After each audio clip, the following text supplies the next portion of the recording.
गणतंत्र दिवस के मौके पर प्रदेश के मुख्यमंत्री डॉक्टर मोहन यादव ने इंदौर के नेहरू स्टेडियम में ध्वजारोहण किया। राष्ट्रगान के बाद खुली जीप में सवार होकर परेड की सलामी ली। सरकारी व निजी विद्यालय में विद्यार्थियों ने सांस्कृतिक कार्यक्रमों की प्रस्तुति दी। इंदौर में सीएम डॉक्टर मोहन यादव ने तिरंगा फहराया। राष्ट्रगान के बाद खुली जीप में परेड की सलामी ली। मुख्य कार्यक्रम सुबह 9 बजे नेहरू स्टेडियम में आयोजित हुआ। परेड का नेतृत्व parade commandant IPS Aditya Singhania ने किया। उनका अनुकरण 2IC सूबेदार पूजा पाटीदार ने किया। समारोह में परेड के साथ विभिन्न विभागों द्वारा राज्य शासन की योजनाओं, कार्यक्रमों और उपलब्धियों पर आधारित झांकियां निकाली गई। सीएम डॉक्टर यादव ने सभी देशवासियों को गणतंत्र दिवस की बधाई व शुभकामनाएं देते हुए कहा, जनगण मन में देशभक्ति और देश के घरों का भाव सशक्त हो। युवा खिलाड़ियों के लिए प्रदेश के सभी 55 जिलों में खेल स्टेडियम निर्माण करने का निर्णय सरकार द्वारा लिया गया है। सीएम ने कहा कि साइबर अपराधों के विरुद्ध कदम उठाए जा रहे। राज्य को वर्ष 2026 तक नक्सली मुक्त बनाने की रणनीति पर भी कार्य किया जा रहा है। वहीं सीएम मोहन यादव ने कहा कि औपनिवेशिक मानसिकता के स्थान पर लोकतांत्रिक व्यवस्थाओं के सूत्राधिकरण और जनता को राहत देने के लिए लागू किए गए 3 नए अपराधी कानून के भी प्रभावित क्रियान्वयन में मध्य प्रदेश अग्रणी है। सीएम डॉक्टर यादव ने कहा कि पहली बार इंदौर में झंडा वंदन के लिए गणतंत्र दिवस के मौके पर आया हूं। इंदौर ने अपनी गौरवशाली विरासत के बलबूते पर अलग पहचान बनाई है। ये हमारे लिए गौरव की बात है। सुदृढ़ीकरण और विद्यमान संगठनों के सशक्तिकरण पर केंद्रित है। आदरणीय प्रधानमंत्री जी के नेतृत्व में गरीबों के पक्के घर का सपना प्रधानमंत्री आवास योजना से साकार हो रहा है। योजना में प्रदेश के 36 लाख ग्रामीण और 8 लाख से अधिक शहरी परिवारों को पक्का मकान उपलब्ध कराया गया है। केंद्र सरकार द्वारा निःशुल्क राशन वितरण योजना को वर्ष 2028 तक बढ़ा दिया गया है। भारत सरकार द्वारा जनजाति ग्रामों में 100% सैचुरेशन के लिए धरती आबा जनजाति ग्राम उत्कर्ष अभियान प्रारंभ किया गया है।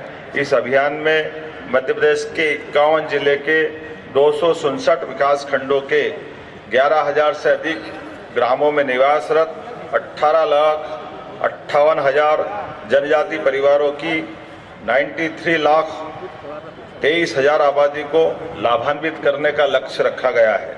अभियान में 18 विभागों अथवा मंत्रालयों की 25 से अधिक जनहितैषी योजनाओं को चिन्हांकित करते हुए 5 वर्ष के लिए कुल वित्तीय प्रावधान 79,000 करोड़ का करने का योजना बनी है। रानी दुर्गावती श्री प्रति क्विंटल की दर से अधिकतम 3,900 रुपये प्रति हेक्टेयर की सहायता दी जा रही है। 0% ब्याज पर अल्पकालीन फसल ऋण के लिए इस वर्ष 600 करोड़ की राशि रखने की जिद है और मुझे इस बात की प्रसन्नता है, लगातार कृषि कर्मण पुरस्कार जीतते हुए हम अपने इस रिकॉर्ड को कायम रखे हुए हैं।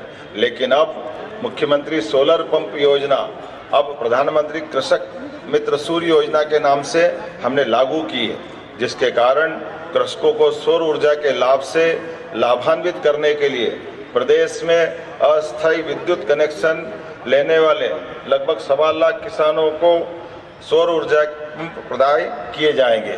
किसानों को अधिक दाम प्रदान करने वाली फसलों को लेने के लिए भी प्रोत्साहित किया जाएगा तथा फसल विविधीकरण को बढ़ावा दिया जाएगा। प्रदेश के सिंचित रकबे को अगले 5 वर्ष में 50 लाख हेक्टेयर से बढ़ाकर 100 लाख हेक्टेयर करने का लक्ष्य रखा है। दुग्ध उत्पादन बढ़ाने के लिए मध्य प्रदेश सरकार और राष्ट्रीय डेयरी डेवलपमेंट बोर्ड के माध्यम से MOU हुआ है।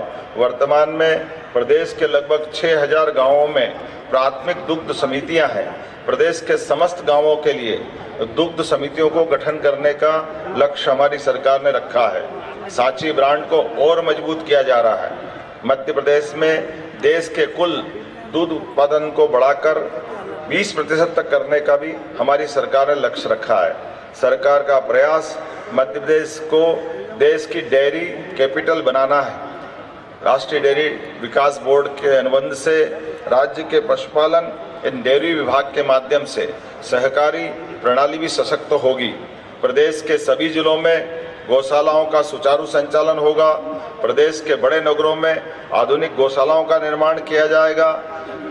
यशस्वी प्रधानमंत्री श्रीमान नरेंद्र मोदी जी के द्वारा ग्वालियर में 10,000 से अधिक गायों की एक सक्षम आधुनिक आत्मनिर्भर गौशाला का प्रारंभ हम करा चुके हैं। धीरे धीरे करके हमारे सभी हमारे राज्य के बड़े नगर निगमों में इंदौर, भोपाल, उज्जैन, जबलपुर इत्यादि स्थानों पर भी इसी प्रकार की गौशालाएं बनाने का निर्णय हमारी सरकार के द्वारा करवाया गया है। हमारी सरकार के द्वारा किया गया है। नारी सशक्तिकरण मिशन का लक्ष्य महिलाओं को आत्मनिर्भर बनाने के साथ उन्हें आर्थिक, सामाजिक, शैक्षणिक रूप से सशक्त बनाना है। मिशन के माध्यम से महिलाओं और बालिकाओं की शिक्षा, स्वास्थ्य, पोषण, आर्थिक विकास के साथ ही उनकी सुरक्षा एवं उन तक विभिन्न सरकारी सेवाओं की पहुंच सुनिश्चित करना है। मध्य प्रदेश सरकार ने शासकीय सेवाओं में महिलाओं को 35% आरक्षण देने का निर्णय किया है। प्रधानमंत्री मातृ वंदना योजना के क्रियान्वयन में भी प्रदेश राष्ट्रीय स्तर पर अग्रगण्य राज्य में शामिल हुआ है। योजना के प्रारंभ से अब तक 42 लाख महिलाओं को लाभान्वित किया है। जननी सुरक्षा योजना में वित्त वर्ष 2024 तक लगभग 6 लाख हितग्राहियों को 79 करोड़ रुपए की राशि का भुगतान किया गया है। लाडली बहना योजना में 1.25 लाख करोड़ से अधिक पात्र बहनों को योजना का लाभ अब तक दिलवाकर लगभग 30,765 करोड़ से अधिक की राशि का अंतरण किया गया है। प्रदेश में 90 लाख से अधिक महिलाओं को निःशुल्क गैस कनेक्शन प्रदान किए गए हैं। प्रदेश की 26 लाख लाडली बहनाओं को 450 रुपये गैस सिलेंडर की रिफिलिंग के लिए और 2024 में 715 करोड़ से अधिक की राशि का भी अंतरण किया गया है। प्रदेश में 1 लाख से अधिक लखपति दीदियां बनी हैं।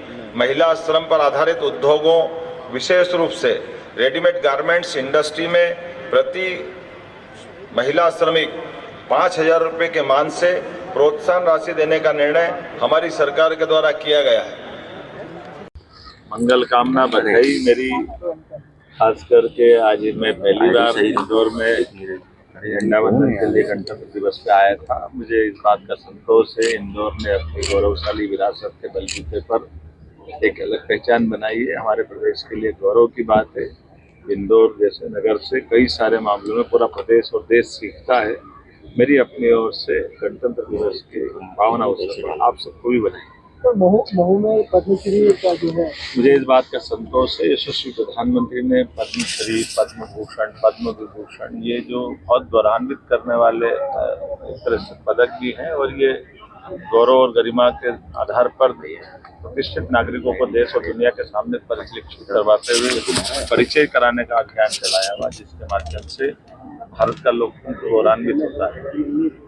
ऐसे में अलग अलग क्षेत्र के इतने छोटे छोटे और अलग अलग प्रकार के लोगों को समाज में लाने का प्रयास किया है, जिसके माध्यम से लगता है कि हाँ, हमारे जनतंत्र की जड़ें कितनी गहरी है। और ऐसी प्रतिभाओं को सामने लाने का जो अभियान है, उसमें कई सारी स्वनाम धन्य ऐसी हस्तियों को गौरवान्वित किया। मध्य प्रदेश की भी मैं माननीय प्रधानमंत्री जी को धन्यवाद देना चाहूँगा, जिन इस अभियान का हिस्सा हम सब बने। मेरी अपनी ओर से बधाई। आपको भी बधाई हो।